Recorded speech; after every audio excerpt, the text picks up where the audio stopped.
Apocalipse, capítulo 3, a partir do verso 14.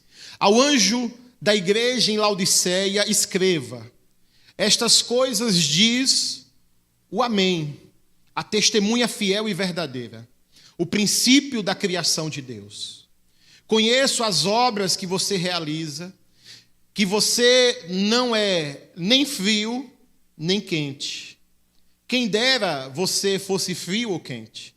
Assim, porque você é morno e não é nem quente nem frio, estou a ponto de vomitá-lo da minha boca. Você diz: sou rico, estou bem de vida e não preciso de nada, mas você não sabe que é infeliz, sim, miserável, pobre, cego e nu. Aconselho que você comprem de mim ouro refinado pelo fogo, para que você seja de fato rico. Comprem vestes brancas para se vestir, a fim de que a vergonha de sua nudez não fique evidente. E colírio para ungir os olhos, a fim de que você possa ver. Eu repreendo e disciplino aqueles que amo. Portanto, seja zeloso e arrependa-se. Eis que estou à porta e bato. Se alguém ouvir a minha voz e abrir a porta, entrarei em sua casa e cearei com ele e ele comigo. Ao vencedor, darei o direito de sentar-se comigo no meu trono, assim como também eu venci e me sentei com meu Pai no seu trono. Quem tem ouvidos, ouça o que o Espírito diz às igrejas. Amém? Glória a Deus. Feche seus olhos, vamos orar ao Senhor mais uma vez. Pai, estamos diante das Sagradas Escrituras e cremos que o Senhor fala por meio das Sagradas Escrituras. Por graça, por misericórdia, que a tua boa semente alcance o nosso coração nessa noite. Pedimos, Senhor, a tua palavra, não a palavra de homens, mas a tua palavra, Senhor, vinda do teu coração para o nosso coração. Te oramos, Pai, porque cremos que o Senhor nos ouve e que assim o Senhor fará para a glória do teu nome. E quem crer diz amém e amém. Glória a Deus. Irmãos, nós lemos a última carta escrita por João às igrejas, chamadas igrejas do Apocalipse. No capítulo 1, o Senhor Jesus se revela ao apóstolo João. Ele aparece não com o seu corpo encarnado, mas aparece em seu corpo glorificado. João descreve no capítulo 1 a imagem de Jesus ali de forma gloriosa. E Jesus começa a falar com João e diz: João, pegue papel e caneta e escreva o que eu vou lhe dizer. E a partir dali, o próprio Senhor Jesus dita as palavras das cartas que João escreveu às igrejas do Apocalipse. As 7 igrejas espalhadas, 7 igrejas pontuais, espalhadas por toda aquela região das civilizações antigas. E ali, João escreve cartas onde destacam principalmente virtudes daquelas igrejas, mas também exortações, aspectos que aquelas igrejas precisavam se arrepender, mudar, trazer transformação. E nós chegamos aqui nessa última carta, finalzinho do capítulo 3, João vai escrever a igreja de Laodiceia. A igreja de Laodiceia, que obviamente estava na cidade antiga de Laodiceia, uma cidade que não existe mais com esse nome. Laodiceia, se você procurar hoje, fazer uma pesquisa, não vai existir mais com esse nome, mas a cidade antiga de Laodiceia, ela ficava na região da Frígia, região da Ásia Menor, onde hoje é a Turquia, região da Turquia.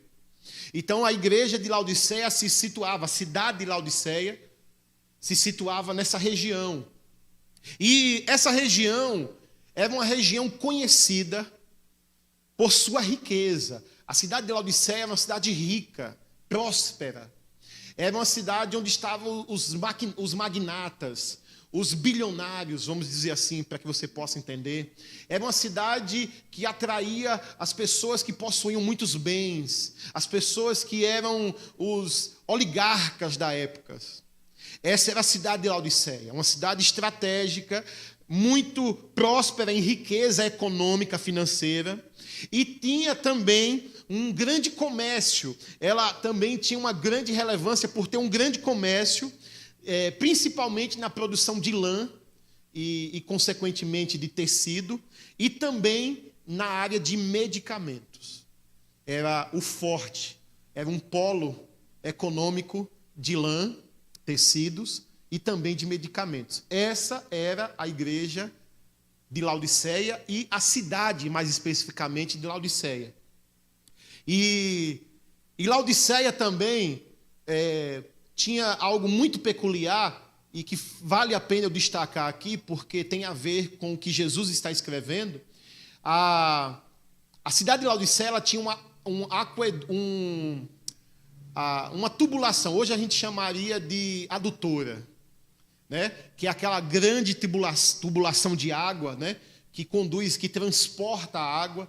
Eu lembro que há anos atrás, ali no povoado de Pedra Branca, que faz divisa, né, com Pau Ferro, Pedra Branca do lado de Laranjeiras, Pau Ferro do lado de cá, a ponte caiu e rompeu a tubulação, que é a adutora, que vem do São Francisco para abastecer Aracaju. Uma grande tubulação que corta praticamente metade de Sergipe para abastecer a cidade de Aracaju, parte da cidade de Aracaju. Uma adutora. E em Laodiceia existia uma espécie de adutora chamada de aqueduto, o aqueduto de Hierápolis. E esse aqueduto ele levava águas para abastecer Laodiceia, que tinha deficiência de água. Mas era uma água que as pessoas elas usavam para outras coisas e não para o consumo, para ingerir, porque era uma água morna, era uma água termal, ela chegava morna e a água não era própria para o consumo justamente por isso. Então as pessoas ali usavam essas águas para outras finalidades. Então, está aqui algumas características para que você possa se situar quem era a cidade de Laodiceia. E você vai perceber que essas características eu estou citando porque tem muito a ver com a carta que Jesus escreveu àquela igreja. E Jesus, ele começa elogiando, apontando algo virtuoso. Tinha obras naquela igreja. Se você pode, venha comigo no versículo 14. Verso 15. Verso 15 diz assim, olha o que Jesus diz. Conheço as obras que você realiza. Então, Jesus começa apontando algo virtuoso. Obras é algo virtuoso, sim ou não? Você ter boas obras é algo virtuoso, sim ou não? Você servir ao Senhor é algo virtuoso, sim ou não? Sim. Então aquela igreja tinha obras, não era uma igreja preguiçosa, não era uma igreja negligente, não era uma igreja acomodada, aquela igreja tinha obras. Ela fazia a obra, talvez obras de generosidade, doações, ofertas, talvez obras sociais, talvez obras evangelísticas, enfim, não está específico, mas o texto diz que Jesus está dizendo, eu conheço as obras que você realiza, eu sei que vocês têm obras.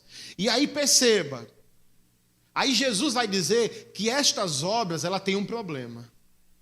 Aí ele vai começar já a exortar, ele vai apontar, ele vai repreender aqui, ele vai apontar para algo que não estava agradando o Senhor Jesus naquela igreja. E preste atenção, ainda no versículo 15 ele diz, conheça as obras que você realiza, que você não é nem frio e nem o quê? Nem quente. Ele dizendo, olha, vocês não são nem frio e nem quente. E aí Jesus diz, quem dera que você fosse frio ou quente. E aqui eu faço uma pausa. Talvez você diga assim, pastor, não parece que Jesus está se referindo à igreja. Porque está no singular. Você já percebeu aí? Dê uma olhada. Ele está dizendo você. Está no singular. Por que ele não está dizendo vocês? Por que ele não está se referindo no plural?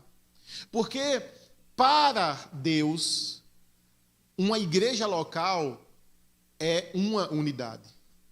É um membro, é uma parte do corpo de Cristo. Jesus não nos vê de forma dividida. Jesus nos vê como uma unidade. Então, Jesus está tratando como aquela igreja, no singular, né? Por quê? Porque Jesus não trata aqui a comunidade no plural. Ele está tratando como singular. Você vai perceber na Bíblia que tanto igrejas são tratadas assim, como também cidades. Você já viu? Quando Jesus está profetizando, quando os profetas do Antigo Testamento estão profetizando sobre alguma cidade, eles, ai de ti, Efraim. Perceba, ele trata no singular. Por quê? Porque Jesus vê o indivíduo. Cidade para ele é um indivíduo, é uma unidade. Igreja também é uma unidade. E ele trata dessa forma. Perceba isso. E aí veja, fecha o parênteses. Ele está dizendo, olha, igreja de Laodiceia, eu conheço as obras de vocês, mas tem um porém. Eu vejo um problema. O problema é que vocês não são nem quente e nem frio. Quem dera que você fosse frio ou quente. E aí 16 ele diz, olha o verso 16. Ele diz o seguinte, assim, porque você é o quê? Morno. E nem é quente nem frio, estou a ponto de quê? De vomitá-lo da minha boca. Olha que forte isso aqui. Que palavra de repreensão. Que palavra de exortação. Mas bem-aventurado aqueles que recebem exortação. Bem-aventurado aqueles que recebem correção, repreensão. A Bíblia diz que Deus ama Deus como Pai, Ele ama quem Ele corrige. Ser alvo da repreensão de Deus, ser alvo da correção de Deus, é uma manifestação do amor de Deus na sua vida. A gente tem dificuldade de ver isso. Nossa geração hoje tem dificuldade de enxergar isso, porque a gente não consegue ver amor na correção. A gente não consegue ver amor na repreensão. Mas a correção, feita de forma bíblica, alinhada com o coração de Deus, é uma manifestação de amor. Sempre. E o texto está dizendo o seguinte, olha a repreensão. Vocês não são quentes nem frios, vocês são mornos. E porque vocês são mornos, eu estou a ponto de vomitá-lo. E aqui há uma conexão, porque eles sabiam bem o que era isso. Se há algo característico na voz de Deus, é que Deus vai falar conosco na nossa língua. Jesus, quando esteve nessa terra, e foi boca de Deus nessa terra, Jesus falou por meio de parábolas. E ele usou elementos do cotidiano. Ele usou, a parábola do semeador fala do cultivo da terra, que era algo muito comum naquela época. O jugo, né? Não tome jugo desigual. O jugo era algo comum naquela época. Jesus sempre usou figuras comuns para comunicar verdades, para comunicar a palavra de Deus. E aqui não está diferente. Ele está falando na língua de Laodiceia, porque Laodiceia sabia o que era água morna. E sabia que água morna não se dava para beber, porque água morna, quando se bebe, dá ânsia de vômito. Você já teve experiência já tomou água morna alguma vez? Hein?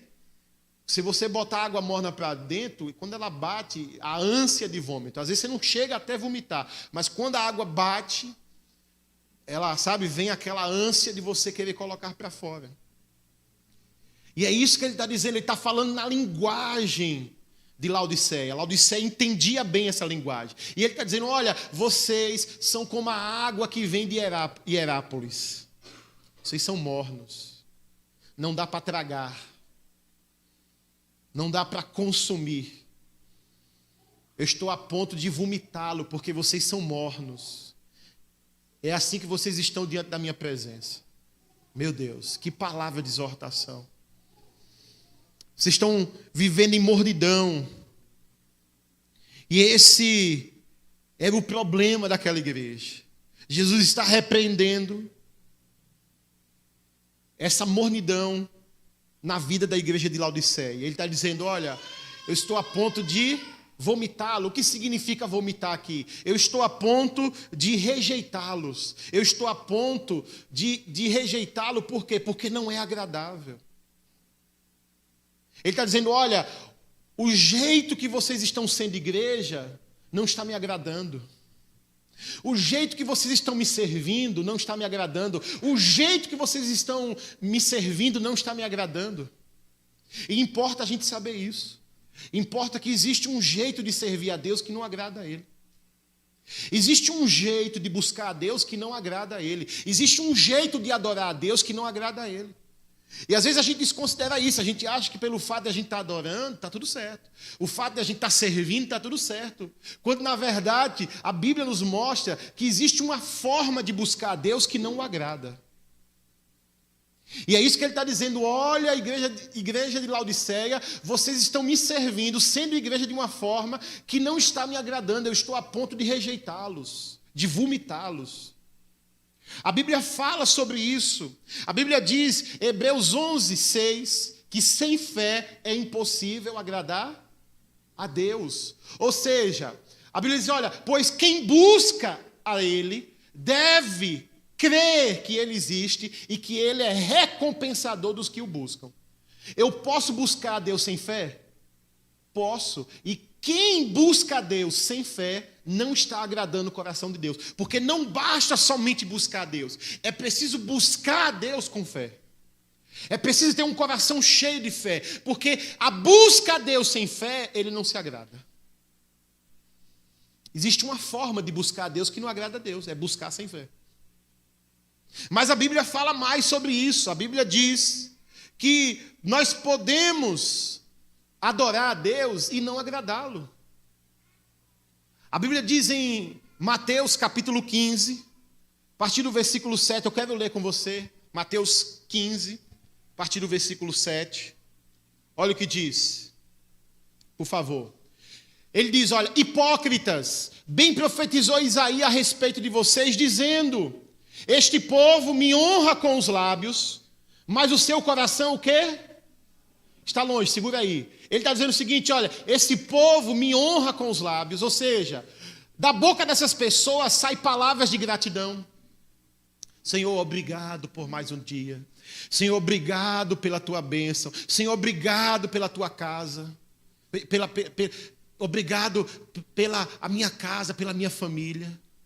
Sai palavras de adoração, Senhor, tu és santo, tu és poderoso. Senhor, ó Deus, a minha vida te pertence. Ou seja, lábios que honram, mas um coração que está distante. Ele está dizendo, olha, é possível honrar a Deus com lábios e o coração não ter honra. Aí veja, a esse tipo de adoração, lábios que abrem para louvar, para agradecer, para adorar, mas que o coração está longe de Deus. Olha o que diz o versículo seguinte, ele vai dizer assim, olha, em vão o quê? Me adoram. Você sabe o que é algo vão? É algo inútil. É algo que não tem serventia nenhuma. É inútil. Ele está dizendo, olha, honrar a Deus com os lábios, sem que no coração você esteja honrando também, que você esteja perto. Olha, ele diz, eles me honram com lábios, meu coração está longe. Ou seja, fala de falta de intimidade com Deus. Lábios que honram, mas coração que não tem intimidade com Deus. Ele está dizendo, é inútil. Então eu posso adorar, eu posso passar uma madrugada toda numa vigília adorando, isso é inútil. Eu posso passar a madrugada toda de joelho, adorando a Deus, agradecendo a Ele, honrando a Ele, isso é inútil. Porque existe uma forma de adorar que agrada a Deus. Não é qualquer adoração que agrada a Deus. Existe um tipo de oferta que agrada a Deus. É só ofertar que agrada a Deus? Só o gesto de ofertar? Sim ou não? Não, a Bíblia diz que ele rejeitou, aceitou a oferta de Abel e não se agradou da oferta de Caim. O fato de ofertar só por si só não agrada a Deus. O que agrada a Deus é uma oferta que é dada com generosidade. 2 Coríntios capítulo 9 diz: Deus ama quem dá com alegria. Quem oferta com um peso, quem oferta dizendo, meu Deus, mais um mês, mais uma oferta, meu Deus, sabe, esse pastor só fala em dinheiro, esse pastor, né, todo mês, ele manda uma mensagem falando de dinheiro, é no culto, e meu Deus, e gente que dizima, gente que oferta, gente que contribui com tristeza, com o coração pesado, com murmuração nos lábios, Deus não recebe essa oferta. Você pode passar a sua vida toda ofertando. Ele não vai se agradar. Deus ama quem dá com contentamento. Quem tem prazer em contribuir. Quem entende que contribuir com a obra de Deus é um privilégio e não um peso. É um privilégio fazer parte do que Deus está fazendo. É um privilégio poder cooperar com a obra extraordinária que Deus está fazendo nessa terra. Para mim é um privilégio ser um cooperador de Deus nessa terra e não um peso. É desse tipo de oferta que agrada o coração de Deus. Então é possível ofertar sem agradar a Deus. É possível buscar sem agradar a Deus, é possível adorar sem agradar a Deus, é possível ofertar sem agradar a Deus. Perceba. E aqui está a igreja de Laodiceia, servindo, mas não estava agradando a Deus. Tinha obras. Jesus está dizendo, eu vejo suas obras. Tinha obras, tinha obediência, mas não estava agradando o coração de Deus. Tinha serviço, mas não estava agradando o coração de Deus. Aí eu pergunto, por que a igreja de Laodiceia não estava agradando o coração do Senhor? Por que o Senhor está dizendo aqui, olha, vocês são mornos, estou a ponto de vomitá-los? Por que Deus está a ponto de rejeitar a igreja de Laodiceia? Vai ficar claro aqui, ele vai dizer no texto, nós vamos saber aqui agora. Veja, ele está dizendo, vocês são mornos. E o que significa ser morno? O que significa, pastor? O que Jesus está querendo dizer com o ser morno? Ele está dizendo, olha, vocês não são nem quente e nem frio, vocês são morno. E aqui aponta para a falta de intensidade. A igreja de Laodiceia não estava amando a Deus com intensidade. Estava amando de qualquer jeito. Estava amando com o que dava para amar. Ser morno fala da falta de intensidade. O nosso amor pelo Senhor precisa ter uma intensidade necessária para que a gente não seja morno. Estava faltando intensidade aos cristãos de Laodiceia. E essa falta de intensidade na igreja de Laodiceia também pode ser percebida nos dias de hoje. Muitos cristãos hoje estão servindo a Deus sem intensidade. Estão amando a Deus sem intensidade. Ele está falando aqui da falta de intensidade daqueles cristãos, que não é diferente dos dias de hoje. Agora, o que é que estava causando aquela mornidão? O que é que estava causando essa falta de intensidade? Por que eles estavam perdendo essa intensidade? Por que eles estavam recuando nessa intensidade ao ponto de ser chamado como morno? O texto vai dizer, versículo 17, se você está com a Bíblia aberta, venha comigo. Olha o que ele diz assim, olha, você diz, sou rico, estou bem de vida e não preciso de nada, mas você não sabe que é infeliz, Sim, miserável, pobre, cego e nu. O que é que nós estamos vendo aqui?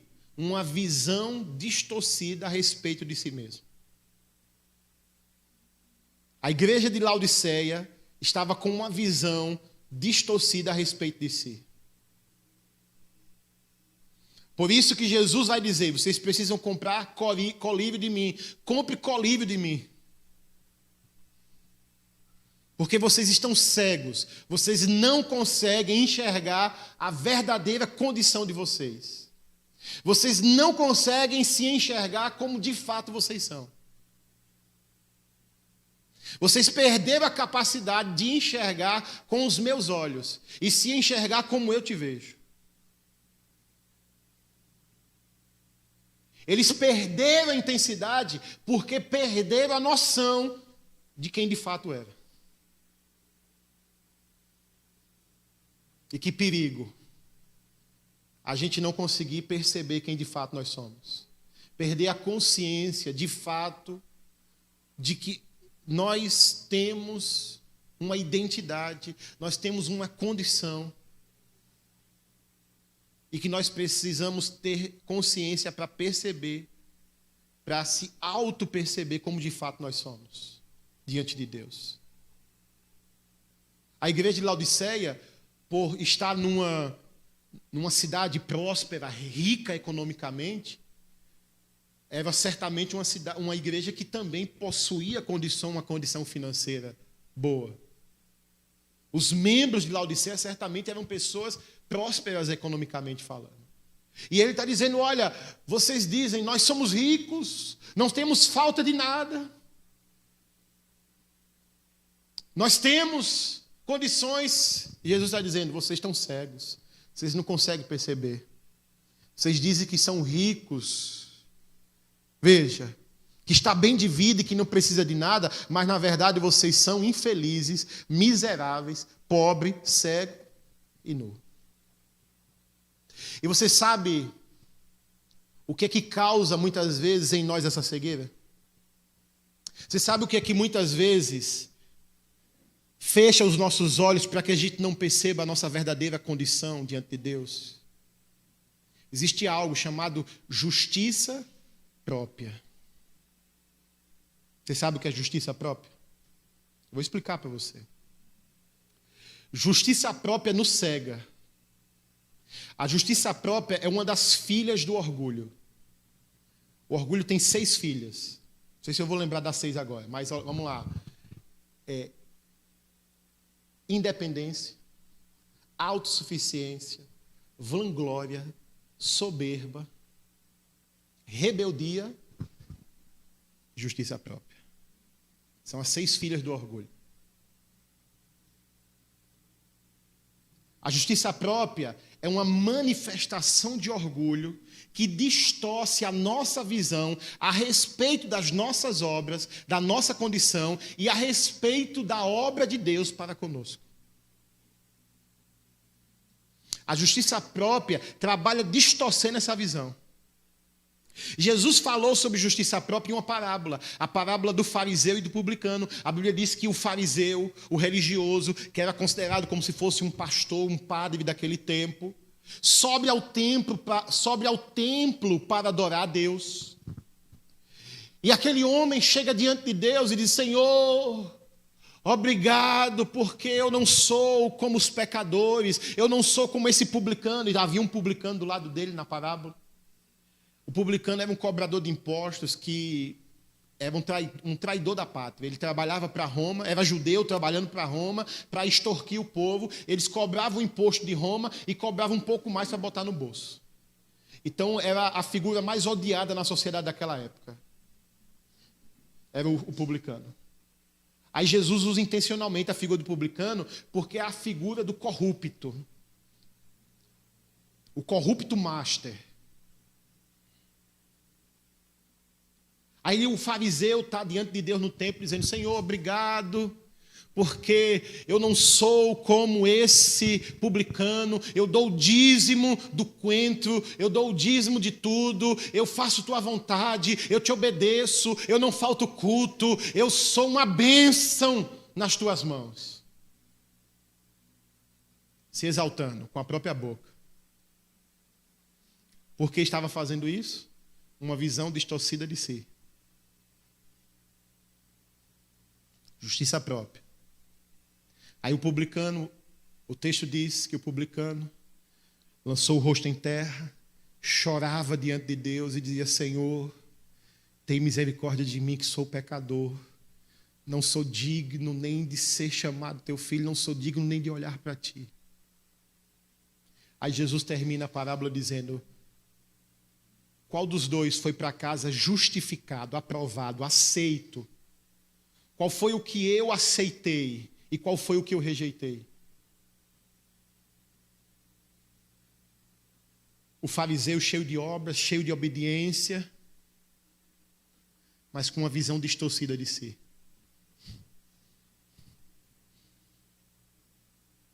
Confiando em suas próprias obras. O publicano pecador, mas quebrantado. Reconhecendo que de fato era pecador. Reconhecendo que era miserável, pobre, cego e nu diante de Deus. Aí Jesus disse: este aqui, o publicano, foi para casa aceito, aprovado diante de Deus. E o fariseu foi rejeitado. Porque toda pessoa cheia de justiça própria diante de Deus é água morna.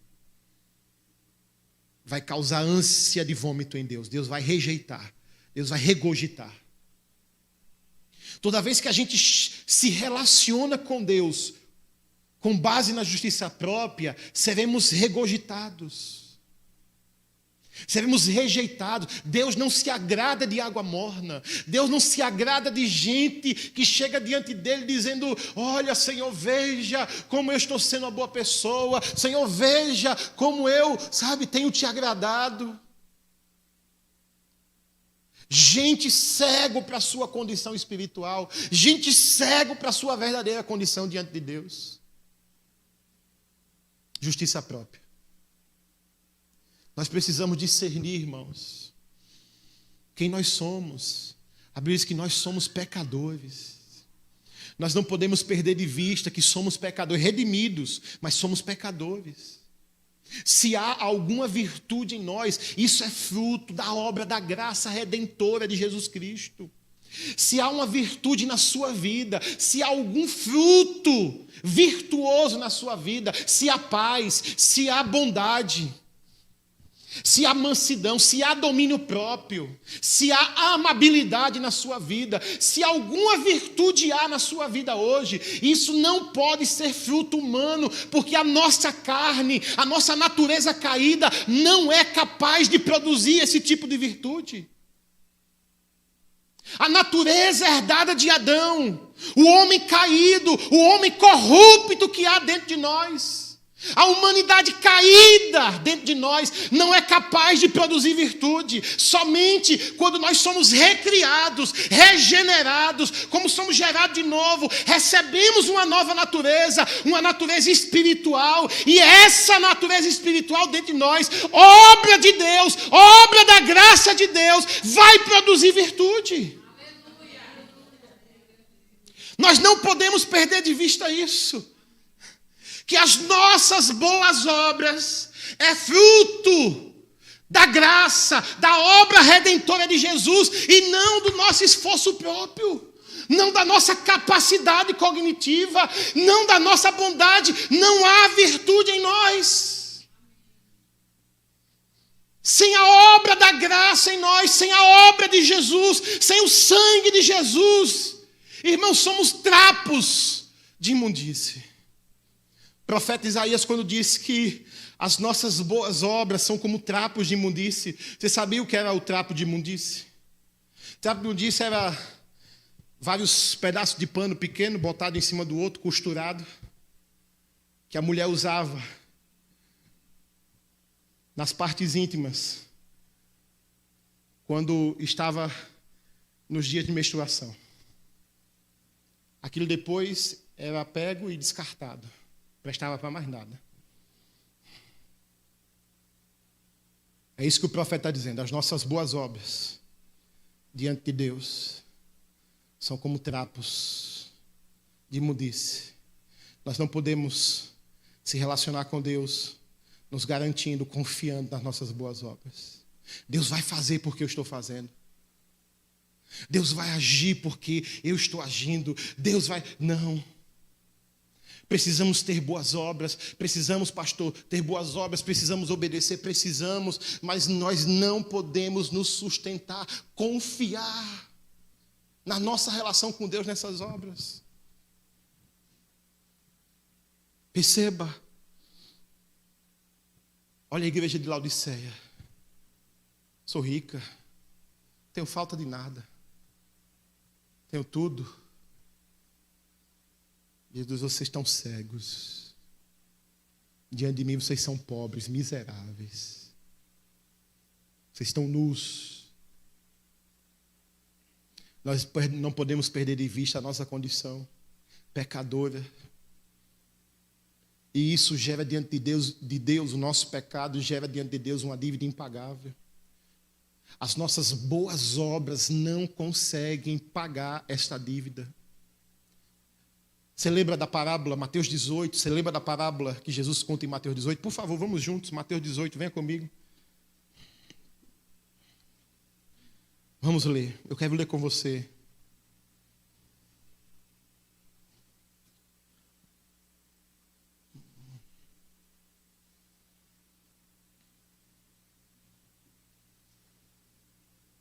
Finalzinho de Mateus 18. Versículo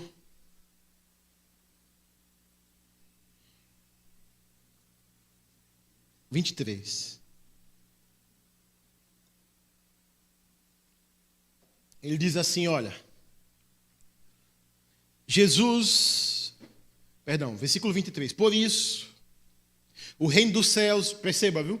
O reino dos céus é semelhante a um rei que resolveu o quê? Ajustar a conta com seus servos. E passando a fazê-lo, trouxeram-lhe um que lhe devia 10.000 talentos. Você sabe o que seria 10.000 talentos hoje em dia?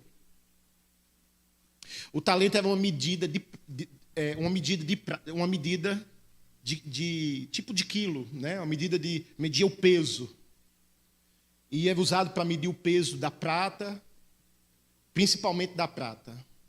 Se você pegar 10.000 talentos e pegar pelo preço da prata de hoje em dia, o que é equivalente, fazer uma equivalência, 10.000 talentos para o que seria hoje, daria aí cerca de 2 bilhões, cerca de 2 bilhões de reais. Era a dívida do indivíduo. Ia passar 10 gerações, pagaria essa dívida. Hein? Era uma dívida o quê? Impagável. Lembre-se que aqui é uma parábola. Jesus está ensinando algo. Ele está dizendo que o Senhor chamou os servos para prestar conta. O Senhor é Deus, o servo é a gente. E ele está dizendo, olha, para com Deus nós temos uma dívida o quê? Impagável. Nós temos uma dívida impagável. Por mais que a gente trabalhe todos os dias da nossa vida, até os 90 anos, não pagaria essa dívida bilionária. Pelo salário da época ali, era uma dívida impagável. Por mais que toda a família trabalhasse, ia viver a vida toda só para pagar a dívida e não ia chegar na metade.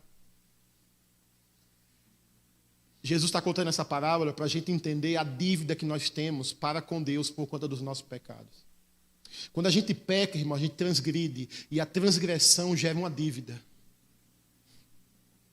espiritual. E essa dívida, por mais que a gente trabalhe, se esforce, por mais que a gente tente, nós não conseguimos pagar essa dívida diante de Deus. Agora você sabe qual é o problema? Olha qual é o problema.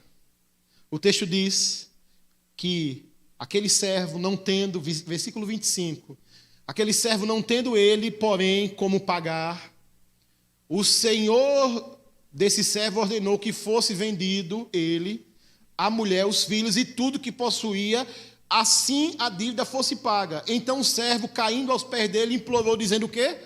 Tenha paciência comigo e o quê? Pagarei tudo. Veja, Não.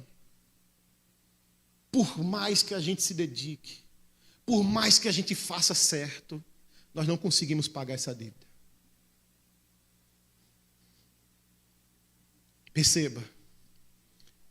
Efésios 2,6 diz, olha, a salvação é pela graça, é pela bondade de Deus. Somos salvos pela graça, porque Deus é bom, porque Deus perdoou a nossa dívida. O texto diz, isso não é por obras para que ninguém se glorie. Está escrito, coloca na tela, Efésios 2,6, coloca na tela, veja o que está escrito. Entenda, olha, o texto diz assim, coloca o 5 anterior. Aí ele diz, olha, e estando nós mortos em nossas transgressões, nos deu vida juntamente com Cristo, pela graça vocês são salvos. Olha o verso 6. E juntamente com ele nos ressuscitou, e com ele nos fez assentar-se nas regiões celestiais, em Cristo Jesus. 7.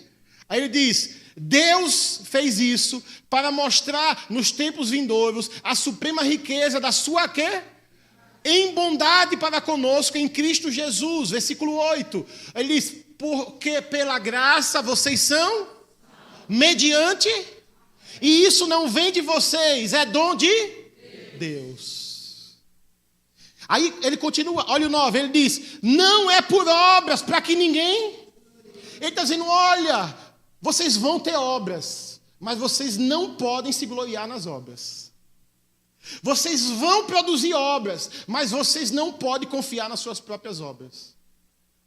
Vocês vão ter obras, vocês vão praticar obras, mas vocês não vão chegar diante de mim dando carteirada com essas obras, dizendo, olha, veja o que eu tenho feito, viu? Faça isso, Senhor. Tem que existir obras, mas esse não é o propósito das obras. As obras não conferem diante de Deus nenhuma graça. Porque Deus ministrou a nós a salvação. Deus ministrou a nós o Espírito Santo dele por meio da sua bondade, da sua graça. Mas a gente está tentando pagar a dívida.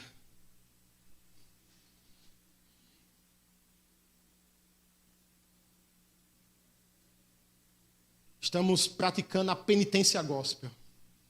A penitência é uma prática católica que as pessoas vão se autoflagelar, causar dor em si, como forma de pagar algum pecado. Isso é maligno. Não existe obras, não existe subir escadaria de joelho, não existe peregrinação, não existe autoflagelo, não existe nenhuma penitência, nem católica e nem gospel. Não existe nada que a gente possa fazer para pagar dívida. Não existe nada que a gente possa fazer, para que a gente alcance diante dele.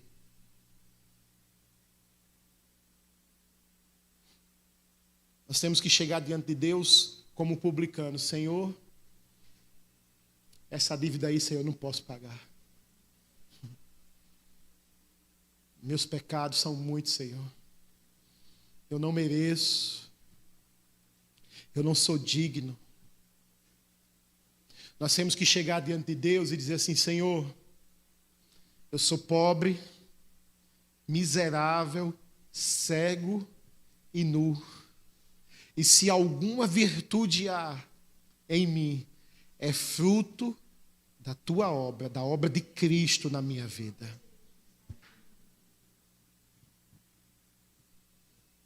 Escute. A justiça própria cega a nossa visão. A gente perde a noção da nossa condição. A gente perde a consciência de quem de fato nós somos, pobres, cegos e nu, carentes da graça e do poder de Deus. Irmãos, a graça de Jesus é necessária não somente para a gente começar a nossa caminhada com Deus, mas todos os dias da nossa vida.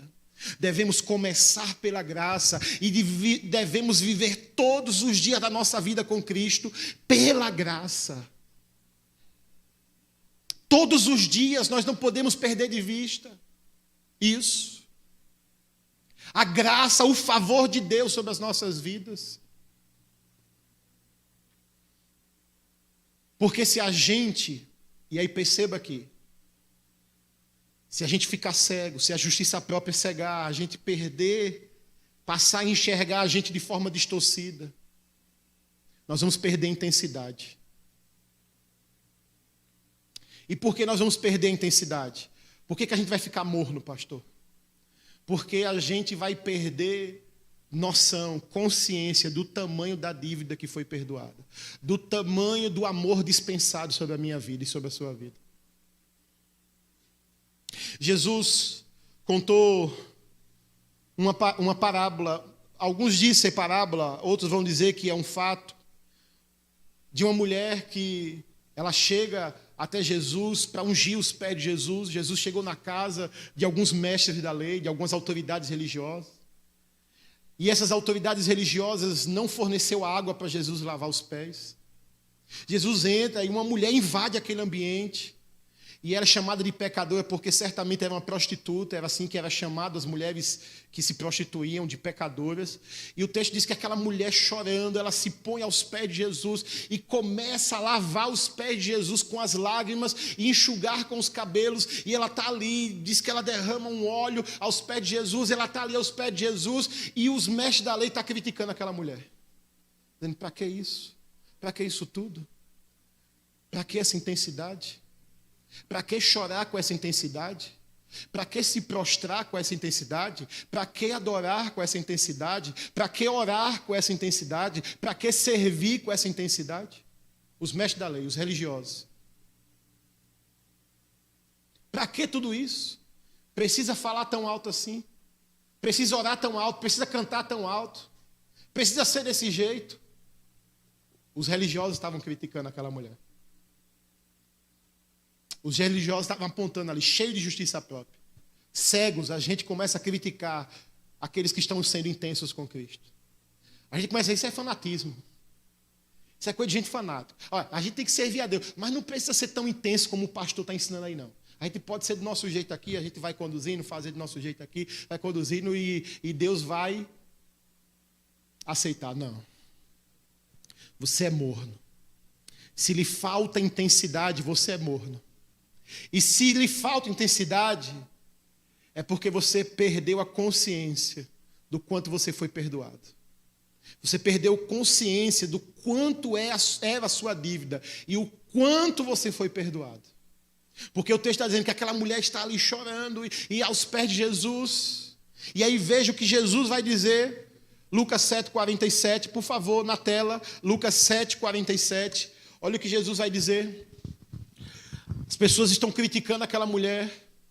Volta um versículo, coloca o 46. Diz assim, olha, Jesus diz ao mestre da lei que está recebendo ele diz, você não ungiu a minha cabeça com óleo, mas esta, a mulher, com perfume ungiu os meus pés. Olha o 47. Por isso, afirmo a você que muitos pecados dela foram o quê? Perdoados. Ele está dizendo, olha, quantos pecados foram perdoados dessa mulher? Muitos, e ela sabe disso. E por isso que ela está intensa aqui. Por isso que ela está chorando com intensidade. Por isso que ela está adorando com intensidade. Porque ela tem consciência, o tamanho da dívida. Ela tem consciência, ela sabe o quanto ela foi perdoada. Por isso que ela está aqui intensa.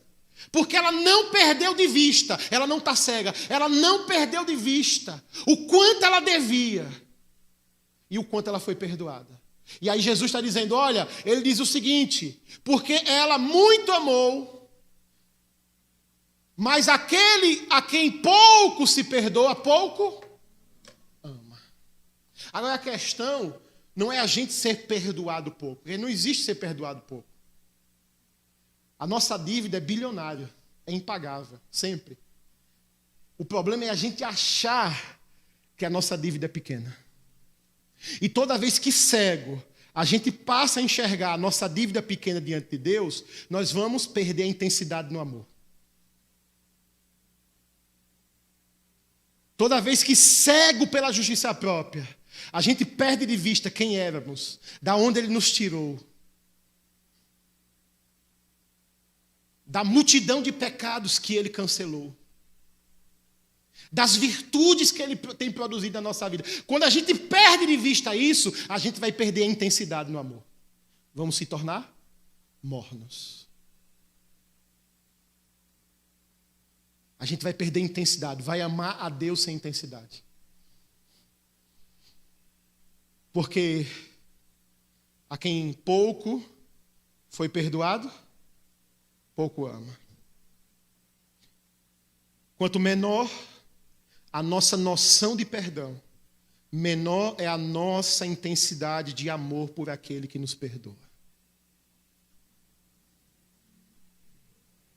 Quanto mais claro, quanto mais a gente enxergar os nossos pecados, dizer, meu Deus, nossas obras são como trapos de imundície. Se alguma virtude há na minha vida, isso é obra do Espírito Santo de Deus. Se tem mansidão, é fruto do Espírito Santo de Deus. Se tem obediência, é fruto do Espírito Santo de Deus.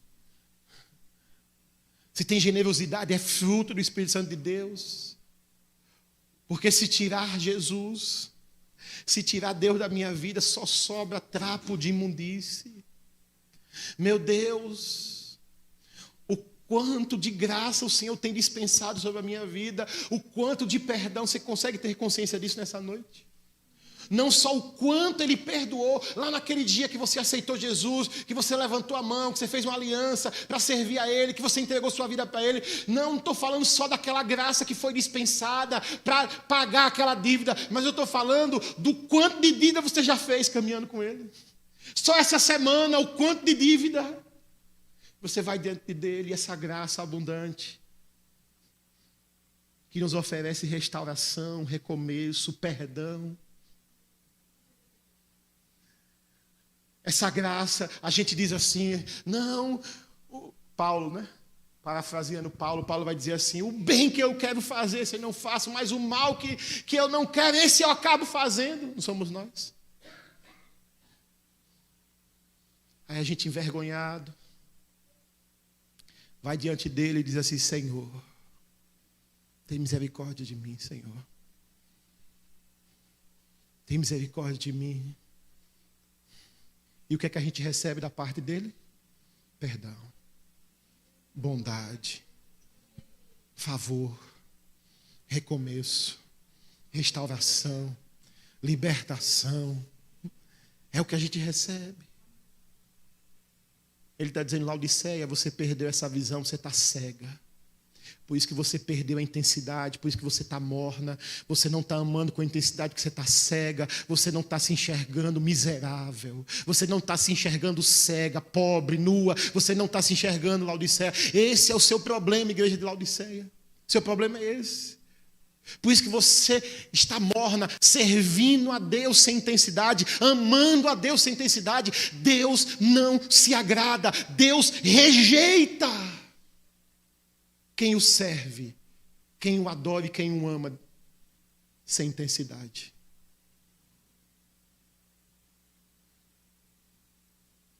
Aí a gente, os cristãos dos nossos dias, que são muitos, aí a gente vai tentando administrar a nossa vida com Deus, no limite, sabe?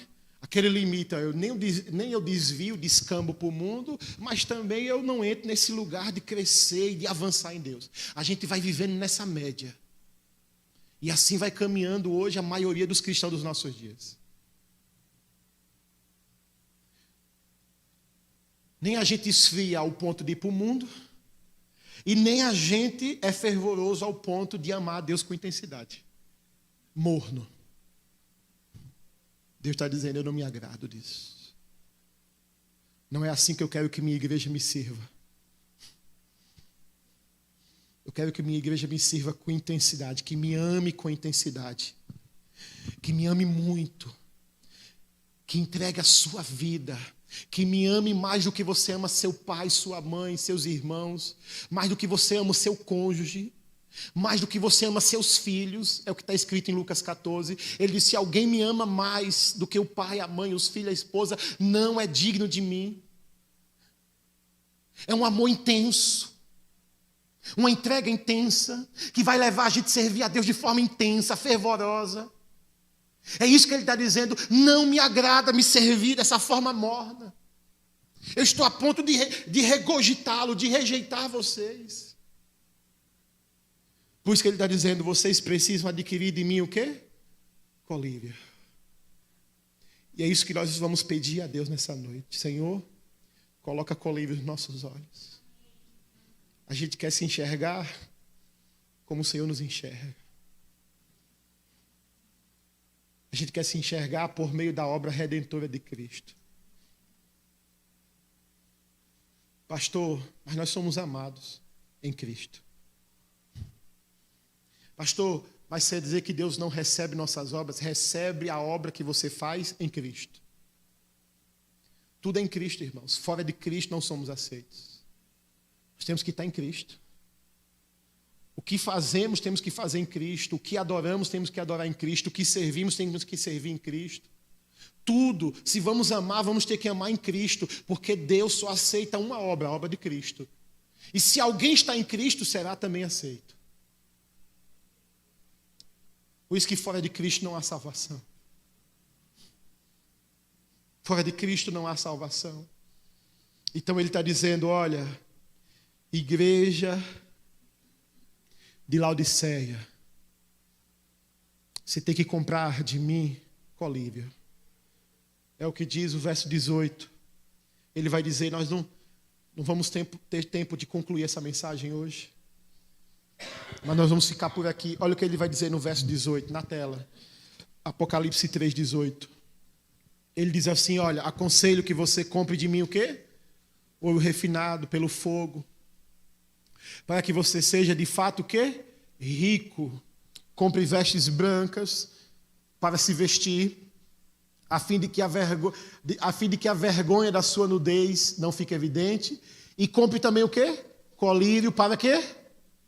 Para ungir os olhos, a fim de que você possa ver.